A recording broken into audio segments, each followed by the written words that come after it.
இந்த மாதிரி ஒரு மேட்ச்ல ஒரு ஒரு பர்டிகுலர் 50-50 ஈவன் கான்டெஸ்ட்னு வச்சாதான் பேட்ஸ்மேனும் நல்ல பேட்ஸ்மேன் தான் துருவ் ஜுரேல் அண்ட் ஹெட்மேயர், பவுலரும் நல்ல பவுலர் ஸ்டார்க்கு. ஸோ இப்போ ஈவன் கான்டெஸ்ட் வச்சாதான்டா யாரு நீ என்ன மோதி பார்க்கறதுக்கு again சமமா இருக்கணும்.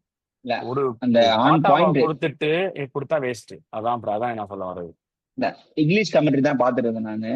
அங்க வந்து சொல்லிட்டு இருந்தாங்க எல்லா பாலும் யாருக்கருக்கு வந்து போறது அவ்வளவு கஷ்டம் ஈஸி கிடையாது. ஏன்னா வந்து even though if you are great you might miss you inches ஸ்டார்ட்ல போச்சுன்னா இந்த பெட்ச்ல வரும்னு சொல்லிட்டு வேணும்னா வந்து பிளஃப் பண்ணலாம், ஒரு பவுன்சர் போடலாம், பிளஃப் பண்ணலாம் அப்படின்னு ஒவ்வொரு பாலும் சொல்லிட்டு இருந்தாங்க. ஆனா ஒரு பால் கூட பிளஃப் பண்ணல. அதுதான் அந்த கான்பிடன்ஸ்ன்றது. லைட்டா ஒரு இன்ச்சஸ் இருந்தாலும் உனக்கு வந்து ஸ்டார்ட்ல போட சிக்ஸ் போட்டிருக்கும். அந்த கான்பிடன்ஸ் தான் வந்து வேணும். அண்ட் ஸ்டார்க் வந்து பயங்கரமான ஃபார்ம். ரீசெண்டா ஒயிட் பால் ஃபார்மேட்ல வெறும் போன சீசன் பார்த்தாலும் சரி, அதுக்கு முன்னாடி சீசனும் சரி, வெறும் நாக் அவுட்ஸ் மட்டும் தான் பெர்ஃபார்ம் பண்ணுவான்றது. பட் ஆனா இப்போ வந்து செம்ம ஒரு மாதிரி அந்த பவுலிங் அட்டாக்க லீட் பண்றான். அங்க ஒரு ஓட்டையே கிடையாது. ஏன்னா 10 கோடி கொடுத்து வாங்கின நடராஜனே உள்ள கொண்டு வர முடியலன்னா அவங்க எவ்வளவு ஸ்ட்ராங்கான பவுலிங் அட்டாக்னு பாத்துக்கோ. ஆல்ரெடி சொல்றதுதான், batsmen wins you matches, bowlers wins you championship. This team is going for championship.